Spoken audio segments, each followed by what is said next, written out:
Yo, memo wa kwa abashon koso edi aba POG Media. So mesra so afie no aba dwumadie no so a subscribe, like dwumadie no, share nema afoforo en so ensan ka be kindly click on the notification bell no so send be the any news be out to platform no so a won so won hunu die airco ene die ba yanko yensenum na yemfa ensam dodo na no enyere embro ye bo e de era eye parliament eye atamos eye nyamemfa ne kra insi Ghana mampani dada eye ni nua a chese ni nua pa nyenchen eye kadna eye atamos ene parliament wakeka bi ade a kire eye NPP for per ye enyago no chem se hwe NPP for we mon come on team, shame on you, sorry, shame on you mumani na ewuo 8 years ni ma anya hwe wo eye oman mu ha ene wasa nya no e ba be ka eye NDC for asem ene parliament aye uja papa enye easy matamos nuano okai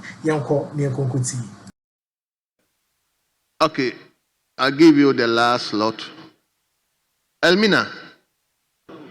Thank you very much, Mr. Speaker. We've gotten 3 here. This is the 3rd one, and that's it. Thank you very much, Mr. Speaker. It is sad to hear from the other side them asking us what this government is doing. Go to NADMO and look for yourself. The building is falling apart. What did you do the last 8 years to at least even hold the building up? Go there and it looks like somebody's garage. Several broken down cars, vehicles. What did you do?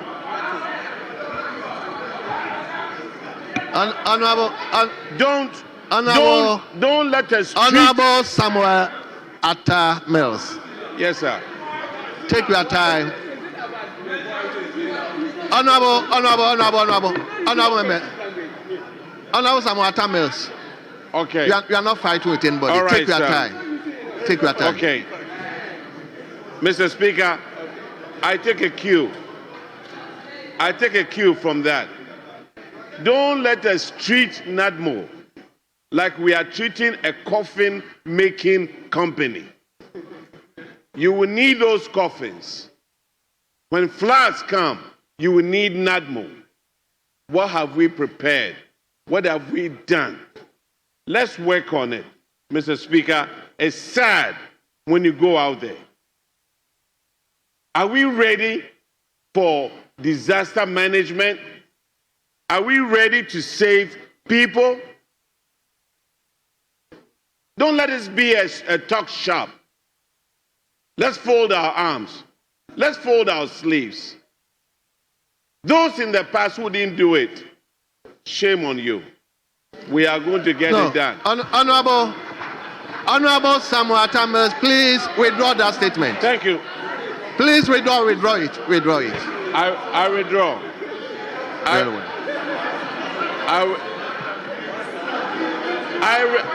withdraw. Look, I can heckle you too. Very well. So, Mr. Speaker, thank you very much for this opportunity. But we need to work on it. We are going to work on it, and we'll make sure that it happens. Thank you. Mr. Speaker, I understand that you said he should withdraw the word, which he has honorable done, but it should be expunged from our record. Mr. Speaker, kindly make that directive. And it is not these words that will make him to be part of the remaining 4 ministers. If you will be part of the 4 remaining ministers, you'll be part of it, but not these words. You are my friend. I want you to be part of the 4 remaining ministers, but not this kind of words. Honorable Deputy Minority Leader, Minority Whip, I take you, table, kindly expunge that statement from the records. That's shameful, is a shameful. Please expunge it. He has withdrawn, and I've asked that it's expunged. Please. Yes, Leader. Mr. Speaker.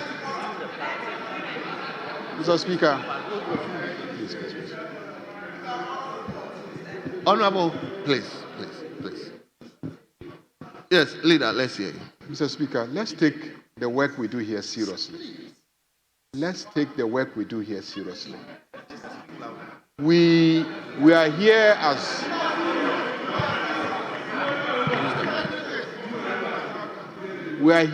members of Parliament to hold the executive accountable. We have a right to demand that members of the executive, specifically ministers, are brought to this House to brief us on certain matters. Mr. Speaker,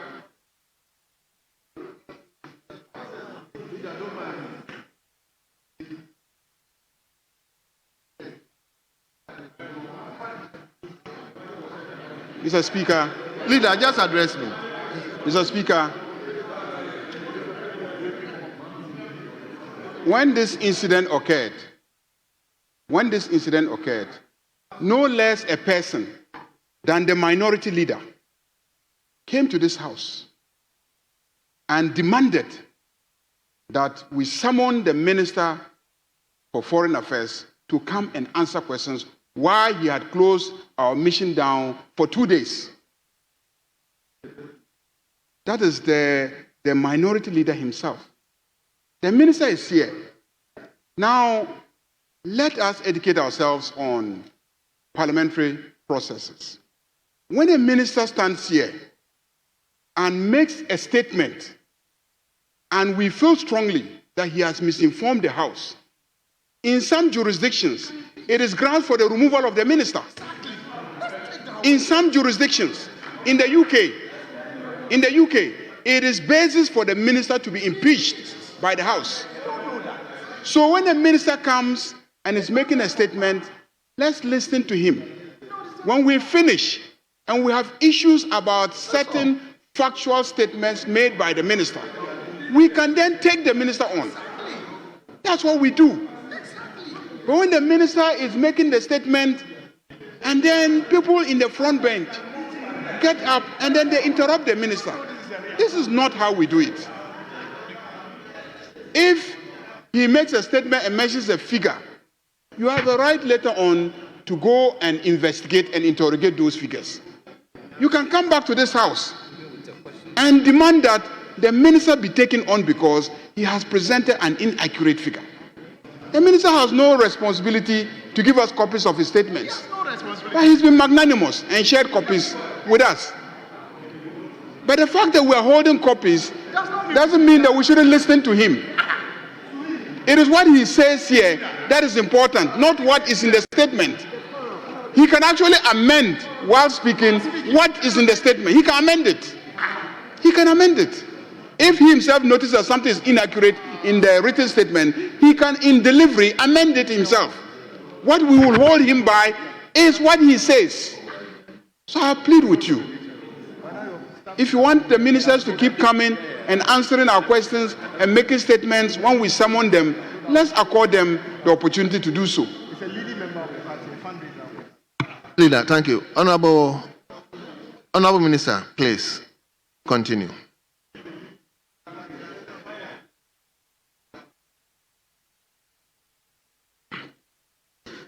I'm grateful to you, Mr. Speaker. Mr. Speaker, let me state for the record that I am happy to make available the full report of the audit team for members to study and appreciate. Nothing being presented here is conjecture or is not the fact. I am presenting to this House incontrovertible, irrefutable facts, and that has to be emphasized. Mr. Speaker, I take paragraph 17 again. Therefore, Mr. Speaker, you can comprehend that a substantial sum he earns annually after adding fees for assisting applicants in completing their visa and passport forms, which, as I've emphasized, was an illegal enterprise, not approved under our Fees and Charges Act. By analysis made by the audit team, the fact-finding team, which is a team, as I've said earlier, made up of distinguished senior diplomats, management of the Ministry of Foreign Affairs. Mr. Fred Kwarteng was making $4.8 million annually from his unlawful enterprise. It is important to emphasize that there was no share of this amount to the Ministry of Foreign Affairs. Given that these are funds that were derived from unauthorized operations, it has become imperative to invite the Economic and Organized Crime Office, EOCO, and the Attorney General to investigate, trace the proceeds, and prosecute Fred Kwarteng and his collaborators, as instructed by the President. Mr. Speaker, I'm glad to inform you that the ministry has promptly done. The investigation also revealed that the Auditor General's office had raised concerns about the embassy's operations and financial management some 2 years ago.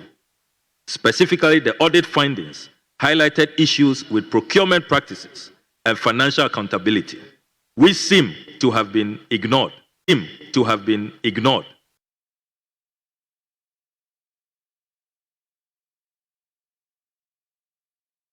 Right, Honourable Speaker, the investigations revealed that Fred Kwarteng's company, GTC, was initially jointly owned with his ex-wife, which raises additional questions about the nature of their business relationship and potential conflict of interest. Admissions from Fred Kwarteng himself, when he met the audit finding team, as well as current and former staff of the embassy, confirm that he did not act alone in this matter. It appears that there may have been a network of individuals involved in this web of corruption, which underscores the need for thorough investigation and accountability. We must contemplate the motivation behind the creation of a system that benefits a few individuals at the bottom of the food chain at our diplomatic mission. Mr. Speaker, in light of these findings, and in accordance with the reset agenda, my ministry took the following decisive actions with the full blessing of President John Mahama. 1, the immediate dismissal of Mr. Fred Kwarteng. 2, the recall of all staff of the Ministry of Foreign Affairs posted to the Washington mission. 3, the swift dissolution of the embassy's IT department. 4, the suspension of all the embassy's locally recruited staff. 5, the Auditor General was promptly invited to conduct a forensic audit of all transactions. 6, the temporary closure of the embassy to finalize the restructuring and systems overhaul at the embassy. We also issued a press release informing the public of the impending reopening of the embassy 3 days after, that is on the 29th of May, 2025. Right, Honourable Speaker, following the closure, I appointed the respected and distinguished Ambassador Mrs. Jane Gasu Aheto, who was the head of legal department until this recent appointment, as the acting head of mission. Yo, Uguswa utie dwumadie ne ya nim se okujato kasa na okujato kasa mu na o kasa ni nyina no e na chese hwe Annor.D chese o expose a whole lot of stars and I don't know many araho but Ghana the na call you know it's from you know subscribe like it media and share them for friends and can be kindly click on the notification bell so send be the news we have to platforms also one with the air call and the air bar young quote of fetus and tasked her to lead a team of senior foreign service officers and personnel from the research department to Washington, D.C. Their mission is as follows: restore integrity to the operations of the embassy, overhaul the mission's IT systems, implement internal controls, address administrative gaps, and ensure a smooth and credible reopening of our diplomatic presence. The team arrived in Washington between the 31st of May and 1st June 2025.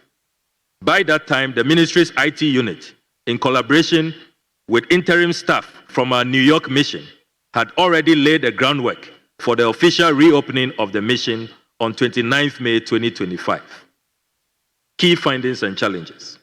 Mr. Speaker, upon arrival, the team led by the ambassador encountered a backlog of over 2,300 visa applications.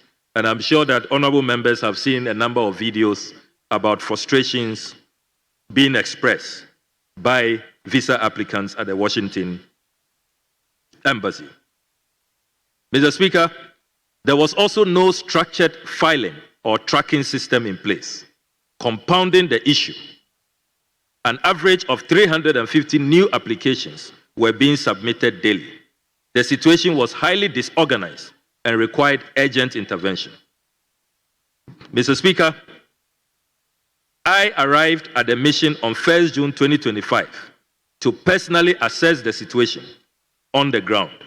During my visit, I held meetings with both local and home-based staff, where I clearly conveyed the government's position on the matter. I underscored that Mr. Frederick Kwarteng, the principal suspect in this case, along with any accomplices, will be held fully accountable under the law. This includes cooperating with U.S. authorities to freeze their accounts linked to this criminal enterprise. Right on, Speaker, I issued a series of directives which are currently being enforced. The establishment of an internal investigative committee to probe all locally recruited staff. IOCO has been formally notified to pursue Mr. Fred Kwarteng to trace the proceeds of crime and to have him brought to Ghana for prosecution. A complete overhaul of the IT department and digital platforms. The streamlining of the Client Services Center to enhance transparency. Implementation of a secure and trackable mailing system. Renovation of the Chancery building to uplift its deteriorating image. And introduction of a biometric clocking system to monitor staff attendance. Mr. Speaker, I'm pleased to report that significant progress has been made between 27th May and 13th June 2025. A total of 4,472 visas were processed and issued. 3,588 passports were dispatched. A further 3,729 visa applications were received. And all visa backlog cases from April and May 2025 have now been fully processed. To manage the high volume of applications, the mission's working hours have been extended from 8 a.m. to 8 p.m., with some officers working beyond 10 p.m. And Mr. Speaker, I must commend the dedication and commitment of our diplomats in rising to this challenge. Mr. Speaker, the mission's IT infrastructure has been fully reconfigured to enhance security and service delivery. All the unauthorized access points have been removed. A live chat system has been introduced, and official email accounts have been updated to promote professionalism and responsiveness. In addition, 3 new phone lines have been added to reduce call congestion. 2,277 real-time online chats and 543 email inquiries were handled within a 2-week period. To further improve performance, the mission is also rolling out a mandatory training program focused on professional client service and work ethics. Pursuant to these directives, the Internal Investigative Committee has to date interviewed 25 locally recruited staff. A few individuals have since tendered their resignations. The remaining staff are scheduled to be interviewed within the week. A comprehensive report, including findings and recommendations, will be submitted upon the conclusion of the inquiry. Mr. Speaker, while the visa and passport issuance process has significantly improved, the primary challenge remains mailing delays, largely due to logistical failures by the United States Postal Service. Approximately 490 duly issued visa packages mailed on 6th and 9th June 2025 were not properly scanned, leading to concerns among applicants. In response, we have directly engaged USPS to mitigate future disruptions. Measures implemented include staggering mail dispatches to a maximum of 200 packages per day to enhance tracking and delivery efficiency. Mr. Speaker, may I stress that contrary to propaganda out there, No new recruitment has been carried out at our Washington, D.C. mission. All the replacements are distinguished senior Foreign Service officers of many years of impeccable experience and integrity. Our decisive reset intervention, by not looking on, as happened in the past, has sent a very clear message that the Mahama administration will not be complicit in dubious schemes that border on corruption, conflict of interest, abuse of office, and cruel exploitation of clients of our missions abroad. Government's actions have projected a great and positive image of our beloved country. In concluding, Right Honourable Speaker, despite the serious nature of the infractions that led to the temporary closure of the mission, I am pleased to report that the Washington, D.C. mission has been fully reopened. Operations are stabilizing, and confidence in Ghana's diplomatic representation in the United States is being steadily restored. Mr. Speaker, as Minister, I remain resolutely committed to advancing the necessary institutional reforms, ensuring that justice is served in cases of corruption, conflict of interest, and abuse of office, upholding the highest standards of integrity and service delivery across all our missions abroad. Mr. Speaker, I will continue to keep this House informed as both the investigations and reform processes progress. I thank you very much for the opportunity. You are Honey Jumadino, ABC, and the message of subscribe like it, but you share them out for friends, and can be kindly click on the notification bell so send a bayam. Yet any news be out, but to platforms so I won't so go with the air core and the air. But Yanfa Jumadino in Sianiafa, a year after 4 and so and yet emblem. Kaiser POG Media, Yadam wine, to the beyond Jabre, now near Shindu Macram.